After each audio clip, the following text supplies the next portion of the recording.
Kami bersyukur Bapa, Engkau hadir. Engkau tidak dibatasi oleh ruang dan waktu. Firman-Mu adalah kebenaran. Berbicaralah Bapa, celikan mata rohani kami. Buat kami mengerti, buat kami hidup dalam kebenaran firman-Mu. Kami terima firman-Mu malam hari ini Bapa. Dalam nama Tuhan Yesus Kristus. Amin. Selamat malam, apa kabar ibu-ibu semua yang dikasihi Tuhan? Ada bapak-bapaknya? Ada ya, salam ya.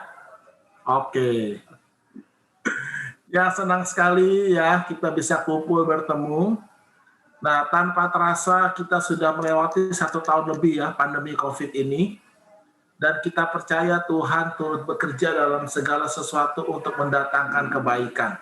Ya, seperti biasa saya butuh bantuan Frans ya untuk komunikasi karena susah kalau ngomong sendiri.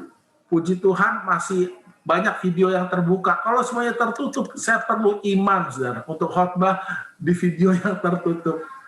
Ya, dan malam hari ini ya saya ingin share satu kebenaran yang saya pribadi renungkan selama pandemi COVID ini, Bapak Ibu. Ya, saya beri judul firman Tuhan malam ini adalah mengerti cara kerja Tuhan. Anda harus benar-benar menyimak, kalau perlu mencatat, karena ini akan mengubah cara berpikir Anda. Dan saya pun mengalami terobosan. Saya mengajar ini masuk minggu yang keempat serinya. Tapi saya coba rangkum esensinya. Kalau Anda mengerti ini, Anda akan melihat dan mengalami terobosan. Ya, bagaimana cara kerja Tuhan dalam menolong kita. Ada sebuah pertanyaan yang kita mungkin seringkali dengar. Ya, ini pertanyaannya. Mengapa banyak anak Tuhan tidak mengalami pertolongan, berkat, kesembuhan, dan pemulihan seperti yang Tuhan telah janjikan dalam hidupnya? Banyak orang berkata, kenapa ya pastor, saya kok belum mengalami terobosan, saya kok belum mengalami kesembuhan, padahal saya sudah berdoa loh. Padahal saya sudah rajin beribadah, sudah kasih perpuluhan, ya sudah semuanya lah. Tapi kok kayaknya doa saya kok belum dijawab-jawab. Kira-kira ada nggak di antara Bapak Ibu pernah bertanya pertanyaan seperti ini? Saya pun bertanya Bapak Ibu, karena kalau saya melihat jemaat gitu ya, kenapa ya? Ini anak Tuhan, cinta Tuhan, sungguh-sungguh, tapi kok hidupnya susah, duit gitu kan? Termasuk saya, saudara, saya melayani Tuhan, tapi kok susah gitu, sempat ya. Nah, ternyata saudara, jawabannya adalah bukan karena kita kurang berdoa. Bukan karena kita kurang sungguh-sungguh ikut Tuhan. Kita tidak mengalami pertolongan, berkat, kesembuhan, pemulihan seperti yang Tuhan telah janjikan karena satu hal, kita tidak mengerti bagaimana cara kerja Tuhan. Kita punya pikiran yang salah tentang cara Tuhan bekerja, menolong kita, menyembuhkan kita atau memulihkan kita. Bapak Ibu harus mengerti, ya, saya khotbah ini di minggu awal sebenarnya, bahwa Tuhan itu bekerja berdasarkan hukum. Ayo katakan sambil di-mute, Tuhan bekerja berdasarkan hukum. Nah, sorga itu bukan sekedar sebuah tempat yang indah. Sorga adalah sebuah kerajaan. Sorga adalah sebuah pemerintahan. Amin. Dan yang namanya sebuah pemerintahan itu bekerja berdasarkan hukum. Seperti negara Indonesia. Sekalipun Presiden Jokowi itu mau dan mampu menolong kita semua, ya, tapi dia tidak bisa seenaknya. Dia dibatasi oleh hukum. Demikian pula dengan Tuhan, Bapak Ibu. Tuhan itu memang maha kuasa. Tapi bukan berarti Tuhan itu bekerja seenaknya. Tuhan bekerja berdasarkan hukum. Karena sorga adalah sebuah kerajaan dan dia adalah raja. Jadi Tuhan membatasi dirinya dengan hukum yang dia sudah tetapkan. Dia tidak bisa melanggar itu. Nah, itu yang Bapak Ibu kita semua harus mengerti. Ya. Nah, baca sama-sama statement ini. 2, 3. Tuhan bekerja, menyelamatkan, mengampuni, menyembuhkan, memulihkan, berdasarkan iman kita kepadanya. Ini dasar hukumnya yang disebut dengan, kita baca dulu Efesus 2 ayat 8 sampai 9. Frans bisa bantu baca, Frans. Saya pengen dengar suara kamu. Efesus 2 ayat 8 sampai 9. Sebab karena kasih karunia kamu diselamatkan oleh iman. Itu bukan hasil usahamu, tetapi pemberian Allah. Itu bukan hasil pekerjaanmu, jangan ada orang yang memegahkan diri. Perhatikan baik-baik ayat ini. Sebab karena kasih karunia oleh iman. Sebab karena kasih karunia kamu diselamatkan oleh iman. Kata diselamatkan itu bahasa aslinya sozo. Bukan sogo ya Bu Nini ya. Sozo. Kalau sogo tempat belanja. Sozo itu S-O-Z-O. Artinya apa? Bukan hanya keselamatan secara rohani, tapi keselamatan secara utuh, termasuk pengampunan, termasuk kesembuhan, termasuk perlindungan, termasuk berkat. Sozo, sebab karena kasih karunia, kamu disembuhkan oleh iman. Kamu diampuni oleh iman. Itu bukan hasil usahamu, itu pemberian Allah. Nah, jadi Tuhan menyelamatkan kita, dasarnya bukan karena perbuatan kita. Tuhan memberkati kita dasarnya bukan karena kita rajin berdoa atau rajin melakukan ibadah, bukan. Kasih karunia Tuhan, keselamatan, kesembuhan, pemulihan, tidak ada hubungan dengan hasil usaha atau pekerjaan kita. Nah, Anda harus mengerti itu. Nah, dasar untuk menerima kasih karunia adalah iman. Amin. Oke, sorry.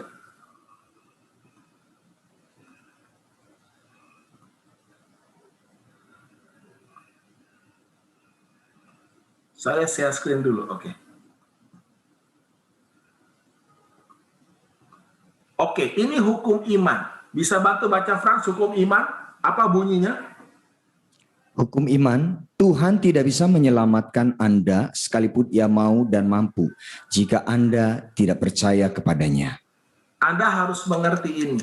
Ya, kita lihat contohnya ya. Baca Frans, Titus 2 ayat 11. Ya, Titus 2 ayat 11. Karena kasih karunia Allah yang menyelamatkan semua manusia sudah nyata. Perhatikan baik-baik. Karena kasih karunia Allah yang menyelamatkan berapa manusia, Frans? Semua manusia. Semua manusia. Bukan sebagian. Semua manusia. Sudah atau akan atau sedang nyata. Sudah nyata. Jadi kasih karunia Allah yang menyelamatkan, menyembuhkan, memulihkan semua manusia sudah nyata, sudah tersedia secara cuma-cuma di dalam Yesus Kristus Tuhan. Amin. Ayo kata semuanya, keselamatan itu sudah ada. Berkat Tuhan itu sudah ada. Amin. Oke, Frans, bantu baca lagi Frans ya. Ayat yang selanjutnya ya. 1 Timotius 2 ayat 3. Ya, 1 Timotius 2 ayat 3. Itulah yang baik dan yang berkenan kepada Allah, Juru Selamat kita, yang menghendaki supaya semua orang diselamatkan dan memperoleh pengetahuan akan kebenaran. Thank you, Frans. Perhatikan baik-baik. Itulah yang baik dan yang berkenan kepada Allah, yang menghendaki supaya berapa orang? Semua orang diselamatkan. Jadi adalah kehendak Allah, adalah kerinduan Allah supaya semua orang diselamatkan. Tapi pertanyaan pentingnya sekarang, Frans, apakah semua orang diselamatkan, Frans? Tidak. Kenapa tidak diselamatkan? Karena mereka nggak meresponi Tuhan. Nah itu dia, padahal Tuhan kan maha kuasa ya, Frans? Iya. Tuhan menghendaki loh semua orang diselamatkan. Tapi kenyataannya kok tidak semua orang diselamatkan? Berarti Tuhan gak maha kuasa dong. Kan adalah kehendak Tuhan supaya semua orang diselamatkan. Tapi kenyataannya tidak semua orang diselamatkan. Berarti Tuhan gak maha kuasa dong. Apakah begitu, Frans? Tidak. Tidak. Kenapa? Sekali lagi, saudara, Tuhan bekerja berdasarkan hukum. Dan Tuhan tidak bisa melanggar hukum yang Dia buat. Itu konsepnya. Sekalipun Tuhan mau, ya. Saya mau cepat dulu ya. Antara mau ngebut dan mau lihat wajah Frans, saya mesti memilih. Ya, sekalipun ya, perhatikan baik-baik ya.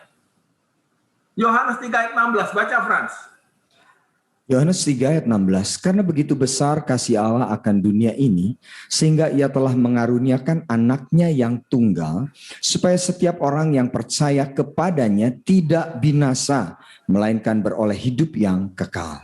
Wow, karena begitu besar kasih Allah akan dunia ini, begitu besar kerinduan Allah untuk menyelamatkan semua manusia, sehingga sampai-sampai Tuhan mengaruniakan anaknya yang tunggal. Camkan ini, Tuhan tidak beranak dan Tuhan tidak diperanakan, tetapi Tuhan harus mengatakan ini sebagai bahasa kiasan, supaya Anda dan saya bisa mengerti, menangkap betapa besar kerinduan Tuhan untuk menyelamatkan manusia. Tetapi tidak semua orang diselamatkan, karena hanya yang percaya kepadanya. Jadi ini hukum iman Bapak Ibu ya. Anda harus mengerti ini. Baca sama-sama yuk. Frans, baca Frans buat kita semua. Tuhan sudah selesai melakukan bagiannya dengan sempurna untuk menyelamatkan kita. Tidak ada lagi yang dapat Tuhan kerjakan. Semua sudah selesai. Tuhan kerjakan di kayu salib. Amin. Tuhan sudah selesai melakukan bagiannya dengan sempurna untuk menyelamatkan kita. Tidak ada lagi yang dapat Tuhan kerjakan. Semua sudah selesai Tuhan kerjakan bagi kita di kayu salib. Camkan itu baik-baik. Saya dapat pengertian ini waktu Roh Kudus ingatkan di awal-awal kekristenan saya itu jatuh bangun dalam dosa. Ada satu dosa yang mengikat saya ketika saya jatuh. Saya menyesal, saya datang sama Tuhan, lalu saya minta ampun dosa. Tapi itu kan jatuhnya berkali-kali, dosa yang sama. Lalu saya ngomong gini sama Tuhan, Tuhan, aku janji Tuhan, ini yang terakhir Tuhan, ampuni aku. Apakah benar yang terakhir? Jatuh lagi. Jatuh lagi. Nah itu kosen masih ketawa tuh. Aduh, bersalah lagi, tertuduh lagi, merasa tidak layak lagi. Saya harus melakukan sesuatu nih supaya Tuhan ampuni.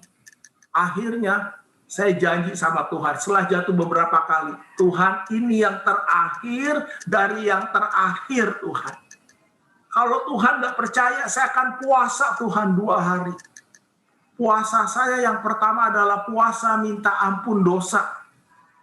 Karena saya berpikir dengan saya berpuasa, Tuhan akan mengampuni saya gitu.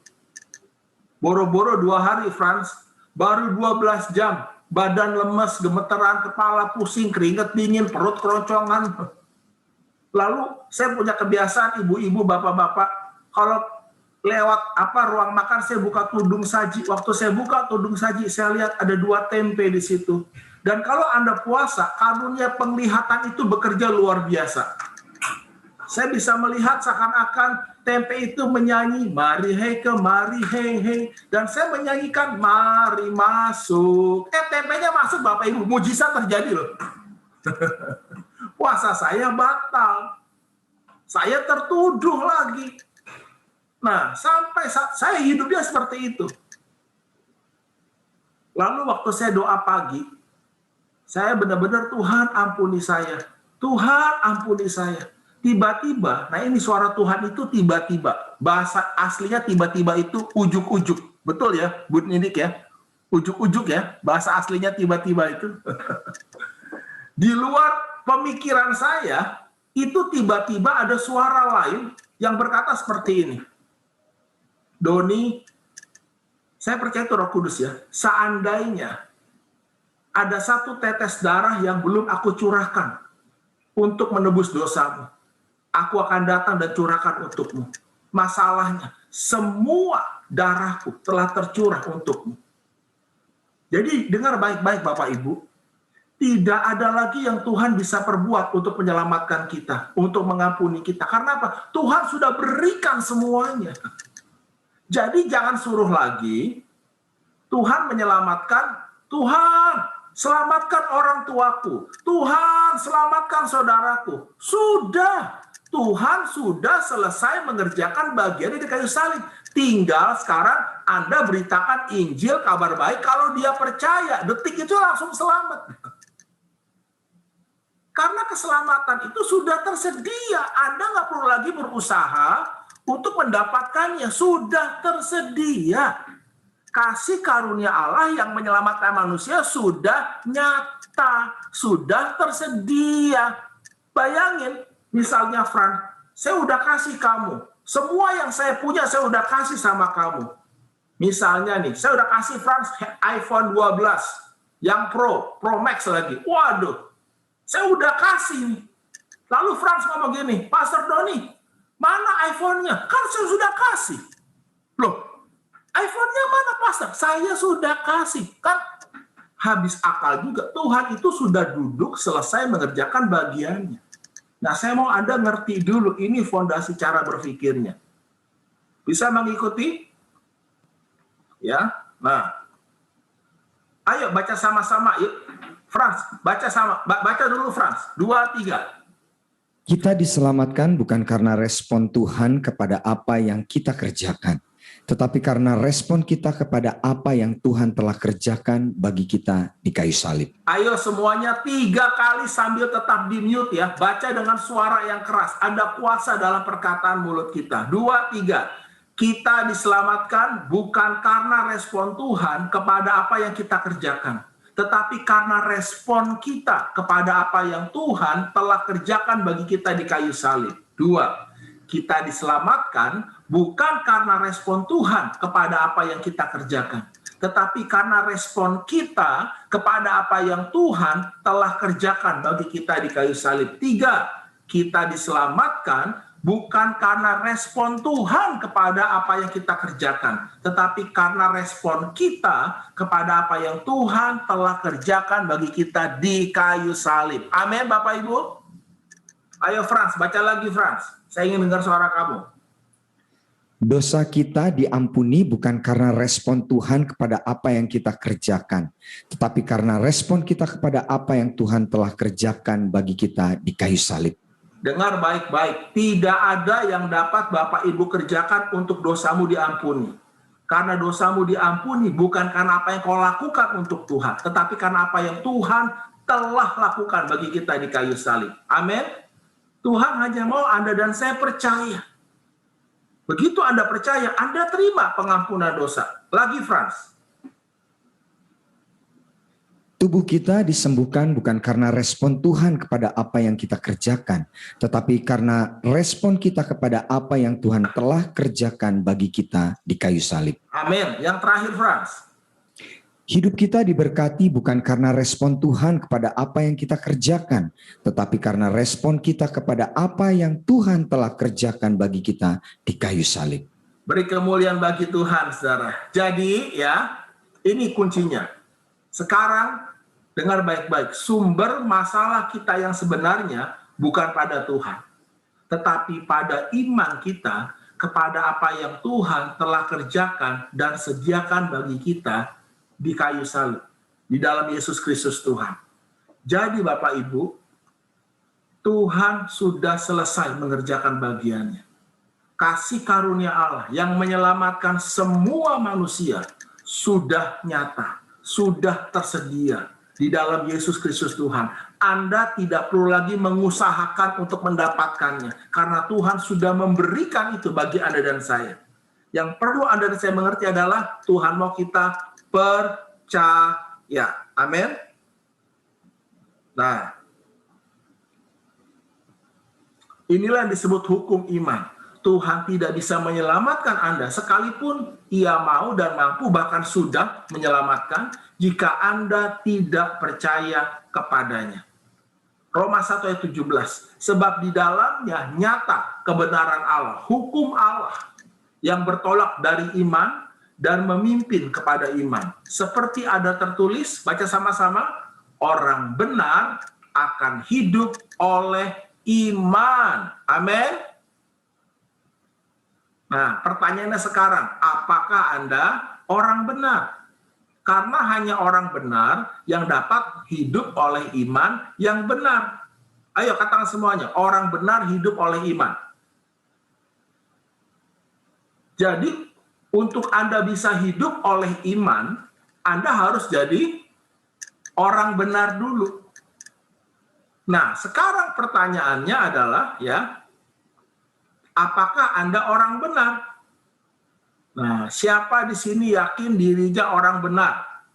Coba kasih reaction jempolnya di layar saudara. Saya mau lihat. Siapa yang yakin dirinya orang benar? Oke, Frans. Siapa lagi? Bu Yuliana. Oke, Bu Nini. Ya, Jak. Oke, siapa di sini yang tidak yakin dirinya orang benar? Aduh, Pak. Saya lebih yakin saya orang berdosa. Ada? Siapa? Oke, ada yang nggak ngaku? Oke, ya, sama Pak Kosen. Siapa di sini yang masih bingung? Saya nggak tahu, Pak. Kadang saya yakin orang benar, kadang saya yakin orang berdosa. Tergantung lah. Kalau minggu ini saya nggak bikin dosa, saya yakin orang benar. Tapi kalau baru bikin dosa, aduh, itu yang saya nggak yakin. Itu masalahnya. Kalau Anda tidak yakin, siapa Anda orang benar atau bukan, itu masalahnya kenapa Anda tidak bisa hidup oleh iman. Anda harus tahu dulu siapa Anda. Nah, ya. Nah, saya mau tanya lagi sekarang, ya. Anda jadi orang benar karena perbuatan atau karena kelahiran Anda? Ini yang Anda harus mengerti dulu. Katakan semuanya orang benar. Orang berdosa. Nah, saya tanya dulu nih, ya. Coba jawab dengan cepat, ya. Siapa di sini yakin dirinya orang? Saya orang, Pak, bukan monyet. Waduh. Saya nggak suruh angkat tangan loh. Saya belum suruh loh. Kok udah angkat tangan semua? Karena begitu yakinnya, ya. Betul nggak? Nah, saya mau tanya dulu. Kenapa Anda yakin Anda orang?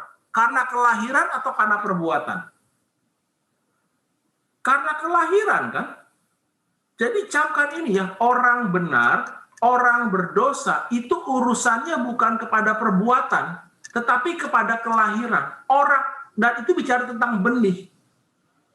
Ya, contoh misalnya, ya. Anda jadi orang Batak karena perbuatan Anda atau karena kelahiran Anda? Karena kelahiran, kan? Tidak seorang pun dapat jadi orang Batak karena pinter bahasa Batak. Setuju nggak? Saya punya teman nih, nggak bisa bahasa Batak, tapi dia lahir dari orang Batak, tetap orang Batak. Camkan itu baik-baik. Ya, Anda bisa taruh orang Batak, orang Manado, orang Jawa. Ini bicara tentang benih. Katakan semuanya, benih. Ya, nah. Baca Frans, tolong Frans. Anda jadi orang benar bukan karena perbuatan Anda, namun karena kelahiran baru Anda, lewat iman Anda kepada kematian dan kebangkitan Tuhan Yesus dari antara orang mati. Ganti kata Anda dengan kata saya. Ayo, sambil Frans baca, Anda ikutin, ya. 3 kali. Saya mau tanam ini. 2, 3. Ayo, Frans, saya. Saya jadi orang benar bukan karena perbuatan saya, namun karena kelahiran baru saya, lewat iman saya kepada kematian dan kebangkitan Tuhan Yesus dari antara orang mati. 2. Saya jadi orang benar bukan karena perbuatan saya, namun karena kelahiran baru saya, lewat iman saya kepada kematian dan kebangkitan Tuhan Yesus dari antara orang mati. 3. Saya jadi orang benar bukan karena perbuatan saya, namun karena kelahiran baru saya lewat iman saya kepada kematian dan kebangkitan Tuhan Yesus dari antara orang mati. Apa dasar ayatnya? Baca, Frans. 1 Yohanes 5 ayat 1. Setiap orang yang percaya bahwa Yesus adalah Kristus lahir dari Allah. Saya mau tanya, Kosem percaya nggak Yesus adalah Tuhan? Dia adalah Kristus? Percaya. Berarti Kosem lahir dari siapa? Dari Allah. Ada benih siapa? Benih Allah. Jadi Kosem orang benar atau orang berdosa? Orang benar. Nah, mulai hari ini jangan ragu ya. Saya lihat di TV, Frans, ya, ada monyet bisa berperilaku seperti manusia. Ada kan? Jalan, waduh pinter. Bahkan dia bisa acting, main film. Dan yang lebih memalukan, penghasilan dia lebih gede daripada kita, Frans. Tapi walaupun begitu, dia tetap seekor monyet. Karena apa? Ya bapaknya, siapa bapaknya monyet, ya dia monyet. Nah, kalau kita lahir dari Allah, bapak kita Allah, maka kita jadi anak Allah. Coba Anda ngerti itu. Nah, baca Frans. 1 Petrus 1 ayat 3. Terpujilah Allah dan Bapa Tuhan kita Yesus Kristus yang karena rahmat-Nya yang besar telah melahirkan kita kembali oleh kebangkitan Yesus Kristus dari antara orang mati kepada suatu hidup yang penuh pengharapan. Haleluya. Jadi tujuan Yesus mati, bangkit supaya apa? Supaya Anda dan saya yang percaya dilahirkan kembali. Bukan supaya Anda diberkati, bukan. Kalau sekedar supaya Anda diberkati, sembuh, Tuhan Yesus nggak perlu mati di kayu salib. Tapi untuk Anda dan saya jadi orang benar, dilahirkan kembali, Yesus perlu mati dan bangkit. Itu tujuan utamanya. Itulah esensi kekristenan. Bukan berkat, bukan kaya, bukan pelayanan, bukan mujizat. Tetapi apa? Kelahiran baru. Kalau di agama lain, kita jadi orang benar ditentukan oleh perbuatan kita kan. Saya orang berdosa, saya harus hidup benar, menuruti peraturan perintah Tuhan, baru saya jadi orang benar. Nanti mati masuk sorga, itu urutannya. Tapi kekristenan beda. Anda dan saya dijadikan orang benar dulu lewat kelahiran baru kita, supaya kita bisa hidup benar. Ikan itu kan hidup dalam air karena dia ikan, bukan supaya jadi ikan. Kenapa dia jadi ikan? Bukan karena hidup dalam air. Dia jadi ikan karena dia lahir dari seekor ikan. Makanya dia bisa hidup dalam air. Kalau Anda sudah lahir baru, percayalah, Anda bisa hidup seperti Allah. Hidup kudus dan penuh kasih. Kalau Anda lahir dari seekor burung Raja Wali, Anda masih terbang tinggi. Itu hukum kelahiran. Amin. Jadi kita menjadi orang benar bukan karena perbuatan kita, tapi karena perbuatan Tuhan untuk kita di kayu salib. Lalu kita percaya, kita dilahirkan kembali. Yang mengerti katakan amin. Jadi saya mau tanya, siapa di sini orang benar? Angkat tangannya. Oke, haleluya. Jadi jangan ragu ya, ibu-ibu, bapak-bapak. Saya tanya, siapa di sini orang? Anda yakin? Angkat tangan. Ya udah, kenapa? Saya lahir dari orang. Saya tahu saya orang. Itu kebenaran. Jangan ada keraguan baru. Nah ini dia. Baca sama-sama sekali lagi ya. Saya orang benar, bukan karena perbuatan saya, tetapi karena kelahiran baru saya, lewat iman saya, pada kebangkitan Tuhan Yesus dari antara orang mati. Kalau perlu screenshot, Anda baca nih, renungkan baik-baik. Ya, nah, baru orang benar akan hidup oleh iman. Setelah Anda dilahirkan kembali jadi orang benar, sekarang Anda harus belajar hidup oleh iman. Tapi Anda harus tahu dulu siapa Anda. Nah, sekarang ya, kalau Raja Wali berpikir dirinya ayam, atau ayam berpikir dirinya Raja Wali, itu yang repot.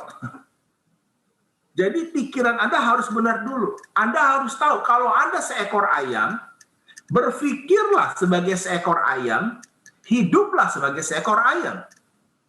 Kalau Anda seekor burung Raja Wali, berpikirlah sebagai seekor burung Raja Wali. Hiduplah sebagai seekor burung Raja Wali. Itu yang benar. Kalau saya orang benar, berpikirlah seperti orang benar. Hiduplah seperti orang benar. Itulah hidup yang maksimal, saudara. Ya, nah, dan orang benar itu hidup oleh iman. Nah, apa arti hidup oleh iman? Banyak orang masih abstrak. Hidup oleh iman itu apa? Nggak jelas. Nah, malam hari ini saya mau Anda praktek ini kebenarannya. Baca Frans 2 ayat ini, Roma 10 ayat 17 dan 2 Korintus 5 ayat 7. Ya, Roma 10 ayat 17. Jadi, iman timbul dari pendengaran dan pendengaran oleh firman Kristus. 2 Korintus 5 ayat 7, sebab hidup kami ini adalah hidup karena percaya, bukan karena melihat. Kalau kita gabungkan 2 ayat ini, karena penulisnya sama, Rasul Paulus. Iman orang benar akan hidup oleh iman. Artinya apa? Iman timbul dari pendengaran.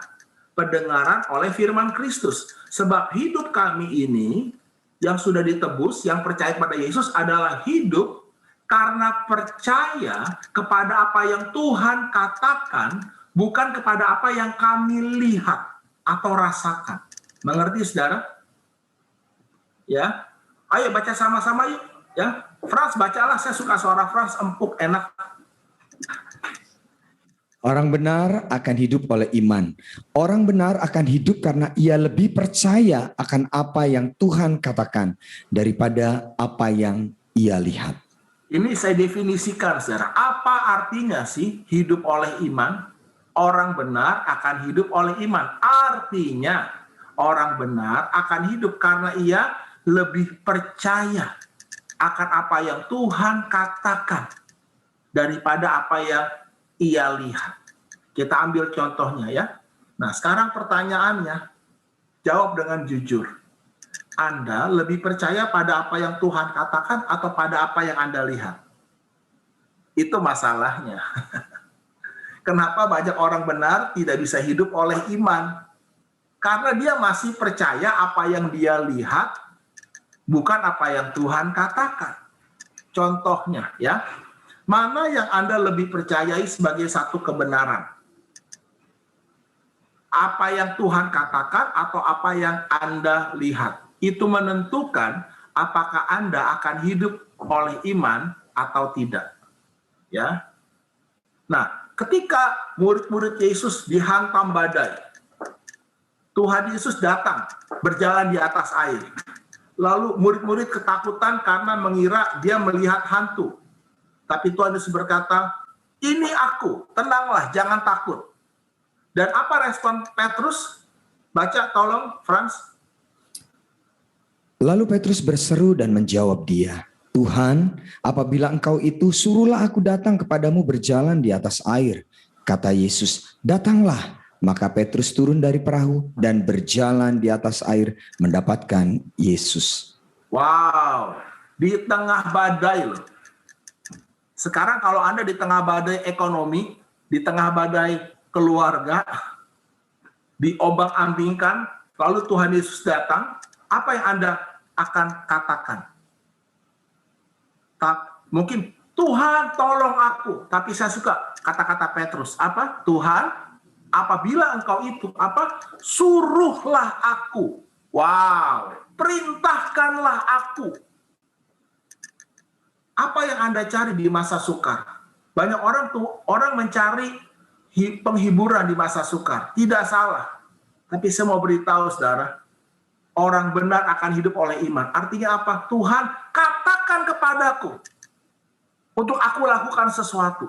Di tengah badai ya, aku akan melakukannya. Lalu Yesus berkata kepada Simon, "Datanglah." Maka Petrus pun turun, atau lebih tepat keluar dari perahu. Dia keluar dari batasan hidup manusia. Wow. Ya, perahu itu adalah gambaran dari batasan hidup manusia. Orang bilang mustahil, tapi Petrus keluar dari perahu. Dan dia berjalan di atas air. Karena apa? Karena dia lebih percaya apa yang Tuhan katakan. Lebih dari apa yang dia lihat dan rasakan. Nah, tapi kita tahu kan kisah selanjutnya. Nah, ini yang menarik. Baca, Frans.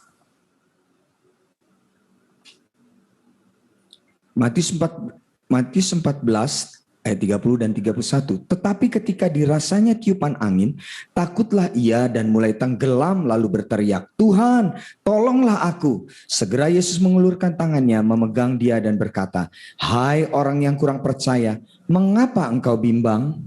Nah, lihat ya, ketika apa? Dirasanya tiupan angin. Nah, ini dia.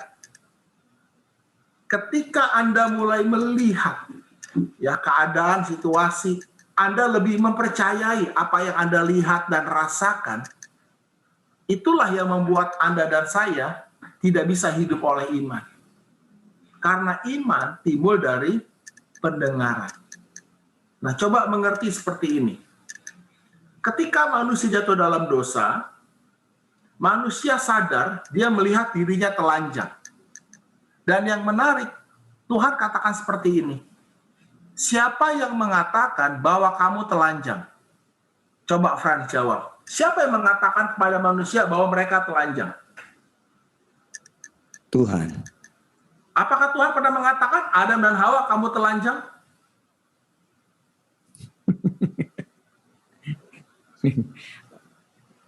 Tidak sama sekali. Tidak pernah. Apakah ular pernah mengatakan, "Hei Adam dan Hawa, kalian tuh telanjang"? Tidak. Jadi Tuhan tanya kan, siapa yang memberitahukan kepadamu bahwa kamu itu telanjang? Jawabannya adalah diri mereka sendiri. Dari mana? Padahal ketika Tuhan menciptakan Adam dan Hawa, mereka dalam kondisi apa? Telanjang kan? Tetapi manusia tidak pernah melihat dirinya telanjang, sekalipun dia telanjang, tapi dia tidak pernah melihat dirinya telanjang karena Tuhan tidak pernah mengatakannya. Tetapi ketika manusia jatuh ke dalam dosa, sejak itulah manusia tidak lagi hidup berdasarkan apa yang Tuhan katakan, tapi berdasarkan apa yang dia lihat. Jadi apa yang dia lihat itu menjadi kebenaran hidupnya. Bukan apa yang Tuhan katakan. Itu masalahnya. Ya, saya merenung ini lama sekali Bapak Ibu. Ya, oke. Baca Frans, ini kata kuncinya.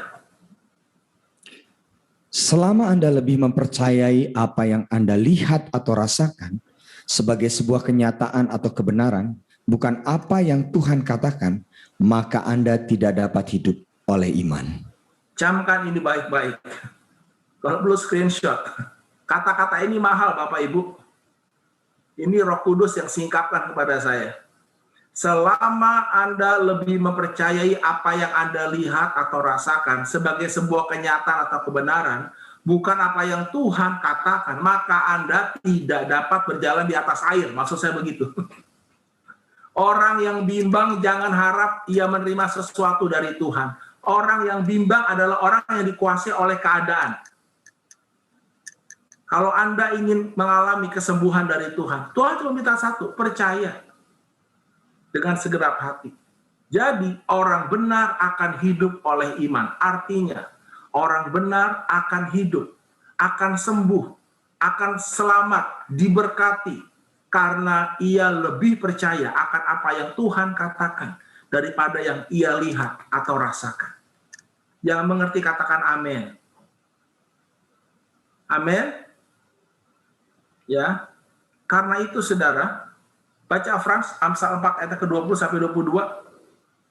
Ya, Amsal 4 ayat 20 sampai 22. Hai anakku, perhatikanlah perkataanku, arahkanlah telingamu kepada ucapanku. Janganlah semua itu menjauh dari matamu, simpanlah itu di lubuk hatimu. Karena itulah yang menjadi kehidupan bagi mereka yang mendapatkannya dan kesembuhan bagi seluruh tubuh mereka. Wow, Anda dan saya harus sadar malam ini. Kita dirancang untuk hidup dari apa yang Tuhan katakan. Bukan dari apa yang kita lihat atau rasakan. Karena kebenaran yang sesungguhnya bukanlah apa yang kita lihat atau rasakan, tetapi apa yang Tuhan katakan. Anda harus mengerti bahwa segala sesuatu yang kita lihat hari ini itu semua terjadi dari apa yang Tuhan katakan, dari apa yang tidak dapat terlihat. Sekarang Frans, mana yang lebih dahulu ada? Dunia ini, kita, atau perkataan Tuhan? Mana yang lebih dahulu ada? Perkataan Tuhan. Jadi mana yang lebih nyata, Frans? Dunia ini yang kita lihat atau perkataan Tuhan? Perkataan Tuhan. Langit dan bumi akan lenyap, tetapi perkataan Tuhan tinggal tetap. Kenapa Anda dan saya lebih percaya apa yang kita lihat dan rasakan? Kebenaran yang sesungguhnya bukanlah apa yang kita dapat rasakan dengan panca indera ini. Saya lebih percaya apa yang Tuhan katakan, lebih dari apa yang saya rasakan. Ketika itulah Anda bisa berjalan di atas air. Hai anakku, hai Frans, hai Bu Nini, Kok Sam, semuanya, di tengah badai, perhatikan perkataanku. Arahkan telingamu kepada ucapanku. Janganlah semua itu menjauh dari matamu. Bayangkan, imajinasikan, lalu apa? Simpan itu di lubuk hatimu. Satu kata saya perhatikan, satu kata saya arahkan telinga saya. Kan Petrus itu hanya berjalan berdasarkan satu kata Tuhan Yesus loh. Apa itu? Datanglah. Cukup satu kata Tuhan berfirman, kita lakukan, itu cukup membuat kita berjalan di atas air, melewati badai. Amin. Dan satu kata itu adalah it is finished. Sudah selesai anakku. Itu saya renungkan.